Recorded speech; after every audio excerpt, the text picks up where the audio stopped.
সকাল থেকে রাত পর্যন্ত আমি তো আজকে খাওয়ার মধ্যেই ছিলাম। তো চলো কি কি খেয়েছি সেই সবকিছু নিয়ে থাকছে আজকের ভিডিও। আমি সারাদিন যা যা খাই তাই তোমাদের সাথে শেয়ার করার চেষ্টা করি। আসসালামু আলাইকুম, কি অবস্থা সবার, কেমন আছো সবাই? সকালবেলা ঘুম থেকে উঠে নান রুটি দিয়ে মুরগির মাংসের ঝোল খেয়ে নিয়েছি। সেগুলো খাওয়া শেষ করে দেখলাম কাঁঠাল ভাঙলো আম্মু। তো কাঁঠালটাও অনেক বেশি মিষ্টি ছিল, আমি তো বেশ কয়েকটা খেয়েছি। আচ্ছা তোমরা কমেন্টস করে বলো তো আমি কয়টা কাঁঠাল খেয়েছি এখানে। কাঁঠাল আমার প্রিয় খাবার, আমার খুবই ভালো লাগে কাঁঠাল খেতে। এরপরে মা চা রান্না করে চা দিয়েছে, তো সেটাও আমি খাজা দিয়ে বসে বসে খেয়েছি আর খুবই মজা হয়েছিল চাটা আম্মুর হাতে। তোমরা আবার ভাইবো না সবগুলো আমি একসাথে খেয়েছি। আমি সারাদিনে মিলে যা খেয়েছি তাই তোমাদেরকে দেখাইলাম, তোমাদের সাথে শেয়ার করলাম আর কি। তো এখানে দেখলাম আম্মু আমার জন্য ফল কেটে রেখেছি, দেখলাম বাহিরে বিচিও শুকাতে দিয়েছি, চাউলও শুকাতে দিয়েছে। তো আমি ঘরে এসে একটা একটা সব ফল থেকে খেয়ে নিচ্ছিলাম। আর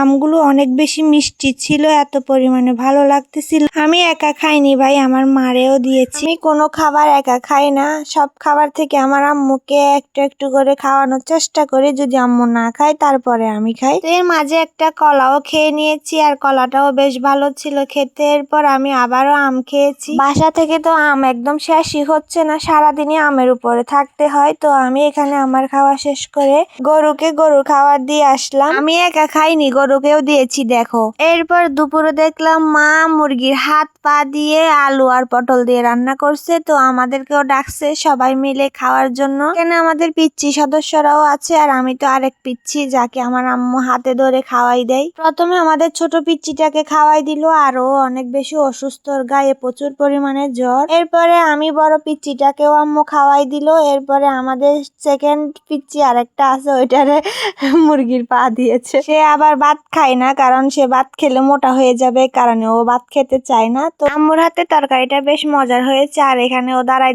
হাড্ডি চেবাইতেছে, কারণ ও ভাত খায় না একদম। যেমনি দেখছে ওর মুখের দিকে আমি মোবাইল ধরে তাকাই আছি, ও মনে করছে ছবি তুলতেছে, কারণে মুখের গেট আপ দিচ্ছে। সন্ধ্যার দিকে এমন জোরে জোরে বৃষ্টি হয়েছে, আর বৃষ্টি হয়েছে আম্মু খিচুড়ি রান্না করবে না, তা কিভাবে হয়? তো আমি বললাম যে আমার জন্য খিচুড়ি রান্না করো, আমি আচার দিয়ে খাবো। তো এখানে আচার শসা আমি এগুলো নিয়ে নিয়েছি খাওয়ার জন্য। আর খিচুড়ি আমার একটু বেশি পছন্দের, আমার খুব ভালো লাগে খেতে। বৃষ্টি হবে আর খিচুড়ি খাবো না তা কি করে হয়? আর আজকের খিচুড়িটা আমার আম্মুই রান্না করছে, আর অনেক বেশি মজা হয়েছে, আম্মুর হাতে রান্না করছে বলে কথা। এদিকে আবার আমার মা খিচুড়ি খায় না, কারণ তার খিচুড়ি খেলে হজম হয় না, এই কারণে সে খেতে চায় না। আমিও খাচ্ছিলাম, আমার আব্বুকেও খাওয়াই দিচ্ছিলাম। এরপরে দেখলাম মা রাতে আবার কাঁঠালের বিচি ভাঙতেছে খাওয়ার জন্য। আজকের ভিডিওটা এই পর্যন্তই। সবাই ভালো থেকো, সুস্থ থেকো, সবাইকে আল্লাহ হাফেজ।